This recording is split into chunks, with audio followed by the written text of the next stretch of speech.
మనం కేవలం అంటే ప్రతి ఒక్కరు WHO ప్రకారం 8 ml/kg బాడీ వెయిట్ చొప్పున రక్తాన్ని దానం చేస్తే వాళ్ళకి ఎటువంటి నీరసం కానీ ఎటువంటి రుగ్మతలు కానీ తెచ్చారు. కానీ వాళ్ళు ఒకటి మాత్రం గుర్తుపెట్టుకోవాలి, వాళ్ళు ఇచ్చే రక్తంతో ఒక మనిషికి నిండు ప్రాణాన్ని మనం రెండోసారి నిలపగలుగుతాము. కానీ అది మాత్రం ఎందుకో చాలా మంది వెనుకడుగు వేస్తున్నారు, రావట్లేదు. దీనివల్ల దురదృష్టకరమైన సంఘటన ఏంటంటే ఈ ఆపరేషన్ వచ్చిన వాళ్ళు లేకపోతే గవర్నమెంట్ ముఖ్యంగా రెడ్ క్రాస్ అనేది ఈ పేదవాళ్ళని కల్పవల్లి కామధేను లాంటిది ముఖ్యంగా పేదవాళ్ళని ఆదుకునే ఒక స్వచ్ఛంద సంస్థ. మీరు ఇచ్చే రక్తం ప్రతి ఒక్క రక్త పొట్టు పేదవాళ్ళ ఒక వారి ప్రాణాలను కాపాడుతున్నది మాత్రం మీరు గ్రహించాలి. 35 మంది తలసీమియా చిన్నారులకి మనం ప్రతి నెల రక్తాన్ని ఇస్తున్నాము, ఫ్రీగా ఉచితంగా ఇస్తున్నాము. వాళ్ళకి తలసీమియా అనేది ఒక రక్తంలో సంభవించే ఒక వ్యాధి. ఈ వ్యాధి సంభవించిన పిల్లలు ప్రతి 3 నెలలకు ఒకసారి రక్తాన్ని ఎక్కించుకోవాలి. ఎన్నో స్వచ్ఛంద సంస్థలు పేరుతో నడపబడుతున్న ఈ విజయవాడ రక్త నిధులు ఒక్కటంటే ఒక్క బ్యాంక్ కూడా ఈ చిన్నారులకి ఇచ్చిన దాఖలాలు లేవు. కావాలంటే 35 మంది మా దగ్గర రిజిస్టర్ చేసుకున్నారు. కొంతమంది అయితే 11 సంవత్సరాల బట్టి మేము వాళ్ళకి రక్తం ఇస్తున్నాము. 5 సంవత్సరాల వయసు నుంచి తీసుకున్న వ్యక్తులు కూడా మా దగ్గర ఉన్నారు పిల్లలు. వాళ్ళు ఇప్పుడు 16 సంవత్సరాలు. వాళ్ళ జీవితకాలం కేవలం 20 నుంచి 30 సంవత్సరాలు మాత్రమే. మనం ఇచ్చే రక్తంతో వాళ్ళ పూర్తి జీవితాన్ని ఇవ్వకపోయినా కొన్ని రోజుల ఊపిరిని మనం నింపడానికి అవకాశం ఉంటుంది. కాబట్టి ఇవన్నీ మీరు గ్రహించి రక్తదానానికి ముందుకు వచ్చి రక్తాన్ని ఆవశ్యకత కేవలం రెడ్ క్రాసే ఈ పేదల వైపు నిలబడింది. కాబట్టి మీరు ఎప్పుడైనా రక్తదానం చేయాలనుకుంటే రెడ్ క్రాస్ కి ఇవ్వండి. ఎందుకంటే ఇప్పుడు మోసపూరిత వాతావరణం, కేవలం ఈ బ్లడ్ బ్యాంక్స్ అన్ని డబ్బుతోనే అవి మనుగడ సాధిస్తున్నాయి. ఎందుకంటే 350 ml బ్యాగ్ అని చూపించి 450 ml కలెక్ట్ చేయడం జరుగుతుంది. వాళ్ళు ఆ 350 ml 450 ml బ్యాగ్ పైకి ఒకటే కనబడుతుంది.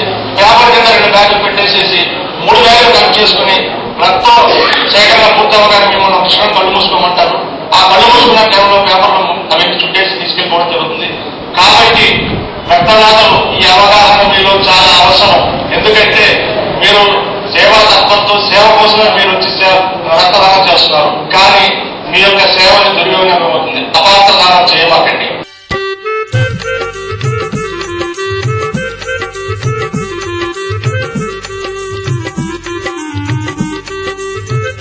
ఈ తలసీమియా అనే వ్యాధి గురించి ప్రజల లోపల అవగాహన రాహిత్యం చాలా ఎక్కువగా ఉందండి. ఎందుకంటే మన మధ్య చాలా మంది అంటే ప్రతి 25 మందికి ఒకళ్ళు తలసీమియా మైనర్ ఉన్నారు. అయినా కూడా ఈ విషయం ఎవరికి తెలియకుండా ఇది చాప కింద నీరులాగా వ్యాపిస్తుంది. ఈ తలసీమియా అనేది ఏంటంటే మన రక్తంలోని హిమోగ్లోబిన్ లో జన్యు లోపం వల్ల పుట్టే బిడ్డల్లో ఇది సంక్రమిస్తుంది. దీనికి కారణము ఇద్దరు తలసీమియా మైనర్లు వివాహం చేసుకోవడం జరిగినట్లయితే ఈ హిమోగ్లోబిన్ లో ఉండే 2 ఆల్ఫా చైన్స్ 2 బీటా చైన్స్ అని ఉంటాయి. వీటిలో ఒకవేళ ఈ ఆల్ఫా చైన్స్ ని 2 జీన్స్ అంటే తల్లి నుంచి ఒకటి తండ్రి నుంచి ఒకటి వచ్చి దానిలో డిఫెక్టివ్ అంటే లోపభూయిష్టం చేసినట్టయితే పుట్టబోయే బిడ్డ తలసీమియా ఆల్ఫా మేజర్ గా పుట్టడం జరుగుతుందండి. తలసీమియా వ్యాధి 2 రకాలండి. ఒకటి తలసీమియా మైనర్, రెండోది తలసీమియా మేజర్. తలసీమియా మైనర్ అనేది కేవలము ఇది క్యారియర్ స్టేట్ అంటే ఇది జన్యుని సంక్రమింపచేసిన వాళ్ళ ఒక తల్లిదండ్రుల నుంచి పిల్లలకి వ్యాప్తి చెందడానికి వరకే పనిచేస్తుంది తప్ప ఇది డిసీజ్ కాదు. తలసీమియా మైనర్ ఉన్న వాళ్ళకి ఎట్టి అనారోగ్య కారణాలు గాని సంభవించవు. వాళ్ళు పూర్తి ఆరోగ్యవంతులైన వ్యక్తుల్లాగానే పూర్తి జీవితకాలం జీవించగలుగుతారండి. చిన్న సింపుల్ బ్లడ్ టెస్ట్ అంటే రక్త పరీక్ష చేసుకుంటే ఈ తలసీమియా మైనర్ వ్యక్తుల లోపల ఉన్న రక్తం లోపల ఆర్బీసీ అంటే ఎర్ర రక్త కణాలు కొంచెం చిన్న సైజులో ఉంటాయి. వాళ్లలో కొద్దిగా హిమోగ్లోబిన్ శాతం తగ్గుతుంది. అంతవరకు మాత్రమే. 25 మందిలో ఒకరికి తలసీమియా మైనర్ ఉందని మనం అనుకుంటున్నాం కాబట్టి ప్రతి వ్యక్తి అంటే ప్రతి 25 మందిలో ఒకరికి వస్తుంది కాబట్టి ప్రతి ఒక్కళ్ళు చేయించుకున్న ఆరోగ్యవంతులైనా కూడా చేయించుకున్న తప్పే ఉన్నది.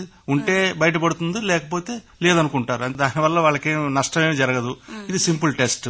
ఒకవేళ అది తలసీమియా మైనర్ అని తెలిసిన తర్వాత ఇంకా స్పెసిఫిక్ టెస్టులు ఉంటాయి, అప్పుడు అవి చేయించుకోవాలి. ఒకవేళ అనివార్య కారణాల చేత 2 తలసీమియా మైనర్లు వివాహం చేసుకోవటం జరిగినట్లయితే వాళ్ళు అనివార్య కారణాలు ఇక్కడ అన్అవాయిడబుల్ సర్కమ్స్టాన్సెస్ లో వాళ్ళకి ఇద్దరికి తలసీమియా ఉన్నదని తెలియకపోవటం వల్ల అవగాహన రాహిత్యమే గాని కొన్నిసార్లు ఏమిటంటే తలసీమియా మైనర్ అని గుర్తించబడినట్లయితే వాళ్ళు అట్లీస్ట్ మ్యారేజ్ చేసుకున్న తర్వాత అయినా లేకపోతే గర్భట్లయితే అటువంటి సమయంలో కూడా 10 నుంచి 12 వారాల్లోపు ఆ గర్భస్థ శిశువు యొక్క జన్యు లక్షణాలని ఎలక్ట్రోఫోరెసిస్ అనే పరీక్ష ద్వారా తలసీమియా మేజర్ గాని లేక ఇతరత్రా జన్యు అవలోపాలు ఉన్నట్లయితే తల్లిదండ్రులు నిర్ణయించుకోవచ్చు ఆ బిడ్డని కందామా లేకపోతే వద్దా అబార్షన్ చేయించుకుందామా.